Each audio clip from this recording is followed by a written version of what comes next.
Good morning, students. Welcome back to the new session of learning in this lockdown period.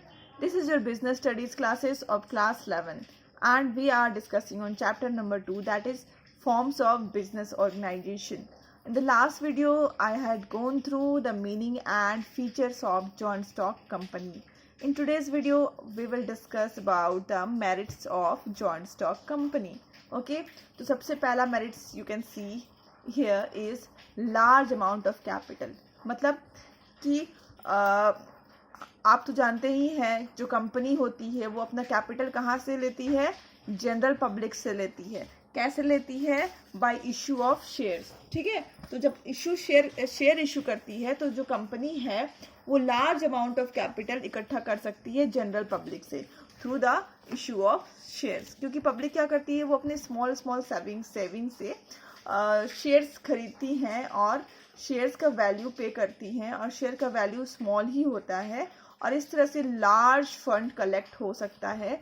इस तरह से जो companies हैं वो अब उनके पास कैपिटल काफ़ी अमाउंट में इकट्ठा कर सकते हैं. And other than issue of shares they can also issue the debentures. Okay, then second is limited liability. ठीक है, तो अगेन ये तो हमने फीचर में भी पढ़ा था कि जितने भी मेंबर्स होते हैं कंपनी के उनका लायबिलिटी होता है लिमिटेड. ठीक है, उन्होंने जितना शेयर कैपिटल लगाया है, इन्वेस्ट किया है, बस उनको उतना ही तक लायबिलिटी उतना ही होती है. ठीक है, उससे ज़्यादा नहीं होती है. सो पीपल जो होते हैं वो रेडी हो जाते हैं. Due to limited liability people are ready to invest in the joint stock company. Then third is stability की मैं बात कर चुकी हूँ कि ये जो कंपनी है इसमें एक फीचर में लिखा हुआ था परपेचुअल सक्सेशन. मतलब ये लॉ इसको बनाता है. It is formed by law and it is also ended by law. मतलब लॉ ही इसको एंड कर सकती है और लॉ ही इसको फॉर्म कर सकती है. ठीक है, और ये कोई भी मेंबर का डेथ, इंसॉल्वेंसी, इनकैपेसिटी या फिर कुछ भी हो जाए, इसके एग्जिस्टेंस को कोई भी इफेक्ट नहीं पड़ता है. ये चलता चला जाता है, ये कंटिन्यूड होता है और इसकी स्टेबिलिटी भी रहती है. Okay, next is efficient management. As you know that the fund और capital is invested in large amount of capital या फिर फंड इन्वेस्टेड होते हैं क्योंकि यहाँ पे मेंबर्स काफ़ी ज़्यादा हो जाते हैं कंपनीज में. तो ये क्या करते हैं, ये प्रोफेशनल को हायर करते हैं और जो कि ये प्रोफेशनल या फिर एक्सपर्ट्स को हायर करते हैं. तो यहाँ पर जो मैनेजमेंट होती है वो एफिशिएंट मैनेजमेंट में कन्वर्ट हो जाती है. ठीक है, growth and expansion. In case of company it is more easy to growth and expansion. आपने देखा होगा कि कंपनी जो है यहाँ पे ग्रोथ का स्कोप काफ़ी ज़्यादा होता है और एक्सपेंशन का स्कोप काफ़ी ज़्यादा होता है. ठीक है, क्यों? क्योंकि इसके पास लार्ज फिनेंशियल रिसोर्सेस होती हैं और इनका प्रॉफिट भी काफ़ी हाई होता है.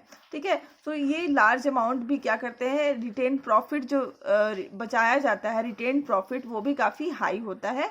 So they can expansion and growth की चांसेस काफ़ी ज़्यादा होती है. जैसे आप देख रहे होंगे कि बहुत सारे चाइना की कंपनी और भी बहुत सारे कंट्रीज़ की कंपनी हमारे कंट्री में भी है और चाइना में भी है. ठीक है, तो क्या है, कंपनी को आप एक कंट्री से दूसरे कंट्री तक भी एक्सपेंड कर सकते हैं. Okay, easy transferability of shares. मैंने आपको लास्ट वीडियो में भी बताया था, फीचर में भी बताया था कि यहाँ पे जो शेयर है वो कंपनी का इजीली ट्रांसफरेबल. मान लो आपने शेयर खरीदा है और आपको पैसे की ज़रूरत है तो आप किसी को भी, अपने फ्रेंड को बेच सकते हो. ठीक है, because share is easily transferable. Then next is public confidence. Public confidence मतलब जो कंपनीज होती हैं उनको पब्लिक का ट्रस्ट, पब्लिक का कॉन्फिडेंस मिलता है. क्यों? क्योंकि सबसे पहली बात तो यहाँ पे रजिस्ट्रेशन कराना कंपलसरी है. दिस इज वाई, क्योंकि ये रजिस्टर्ड फर्म होती है, that is why they get the public confidence. And second है कि ये ऐसा नियम बनाया हुआ है कि कंपनीज को अपने एनुअल अकाउंट या फिर एनुअल रिपोर्ट या फिर फ्यूचर प्लान्स को पब्लिश करना पड़ता है. मतलब इनको दिखाना पड़ता है पब्लिक को कि इनकी क्या क्या एनुअल रिपोर्ट्स होती हैं. तो पब्लिक इनको काफ़ी ट्रांसपेरेंट इनका कंडीशन रहता है. पब्लिक देखती है कि उनका कंडीशंस कैसा है, क्या साउंडनेस है, क्या प्रॉफिट अर्निंग है, ये सारे चीज़ों पर ध्यान देती हैं. That is why what they do, they have the public faith and confidence. Okay, next is democratic management. इसका मतलब ये होता है कि जितने भी वहाँ जो भी शेयर्स खरीदते हैं, ठीक है, उनका कैपिटल तो शेयर के through he, issue of shares के थ्रू ही मोस्टली वो लोग अपना कैपिटल रेज करते हैं, ठीक है। तो जो भी कैपिटल खरीदते हैं उनको हम शेयर होल्डर्स बोलते हैं, ठीक है। तो जो भी डिसीजंस लिया जाता है, ठीक है, जो भी डिसीजंस लिया जाता है वो सारे वोटिंग राइट्स के थ्रू लिया जाता है, और वहाँ पे बोर्ड मीटिंग्स होती है, वोटिंग राइट्स होती हैं, और सबके मेजॉरिटी में जो डिसीजन आता है या फिर मेजॉरिटी का जो डिसीजन होता है वही डिसीजन लास्ट में मान्य होता है, और इस तरह से डेमोक्रेटिक तरीके से सारे डिसीजंस ली जाती हैं, ठीक है। डिस्पर्सल ऑफ ऑनरशिप, यहाँ पर ऑनरशिप जो है डिस्पर्स हो जाता है, मतलब जो शेयर होल्डर सबसे पहले तो ऑनर्स कहलाते हैं, जो शेयर खरीदा उसको हम लोग बोलते हैं शेयर होल्डर्स, और वो लोग एक्चुअल ओनर्स कहलाते हैं कंपनी का। बट शेयर होल्डर्स तो बहुत सारे लोगों ने शेयर खरीदा है, तो डिसीजन कौन लेगा? वो सारे लोग तो हमेशा प्रेजेंट नहीं हो सकते ना डिसीजन लेने के लिए। That is why what they do, सारे शेयर होल्डर्स मिल करके एक रिप्रेजेंटेटिव या तो फिर कुछ ग्रुप ऑफ रिप्रेजेंटेटिव को चुनते हैं। They are called board members या बोर्ड ऑफ डायरेक्टर्स या तो एमडी या फिर मैनेजिंग डायरेक्टर्स, ये सारे पीपल्स होते हैं, ठीक है। तो ये लोग सारे मिलकर के डिसीजंस लेते हैं, ठीक है। लास्ट इज सोशल रिस्पॉन्सिबिलिटी, ठीक है।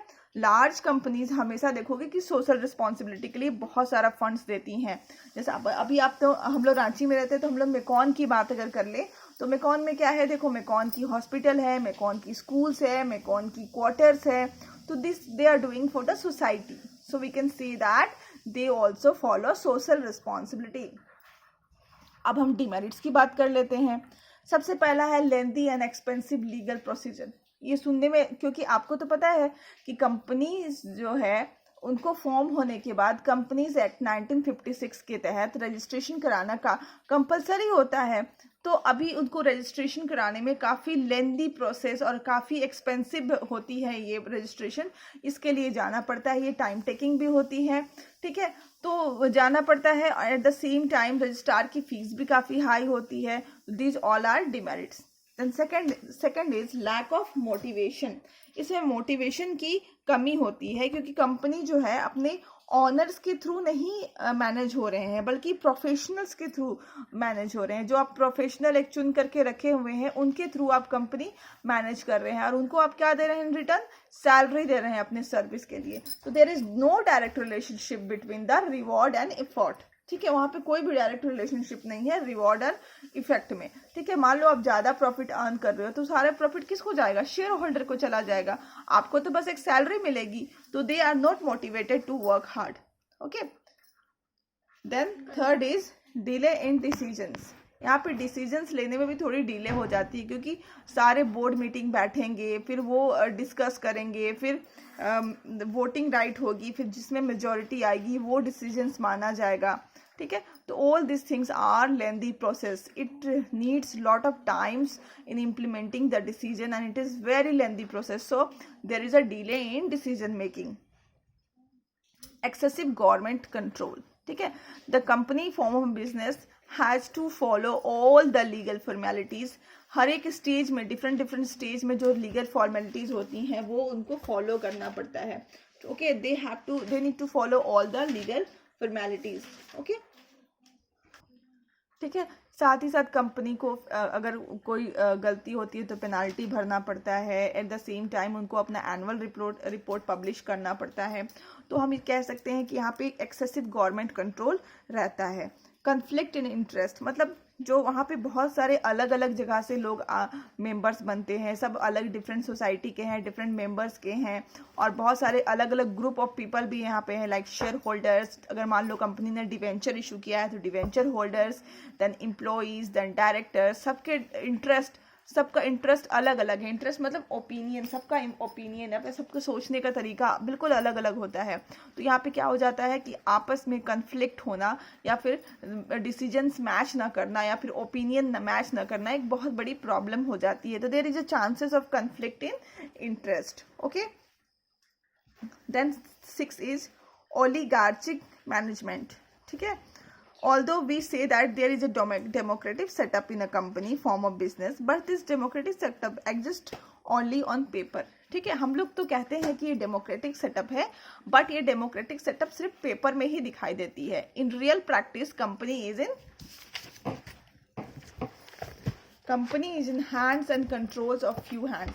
ठीक है, आप लोगों ने मूवी में भी देखा होगा कि कंपनी एक्चुअली कोई भी ऐसा शेयर होल्डर्स जो शेयर खरीदते हैं उनके हैंड्स में कंट्रोल नहीं होता है, बल्कि कंपनी का पूरा कंट्रोल फ्यू हैंड्स में होता है, जिसको हम लोग बोलते हैं board of directors, managing directors, और जो भी ये सारे लोग हैं उनके हाथ में रहता है। तो यहाँ पे शेयर होल्डर का इंटरेस्ट को इग्नोर कर दिया जाता है और अपना पर्सनल इंटरेस्ट और पर्सनल बेनिफिट्स में ज़्यादा ध्यान दिया जाता है।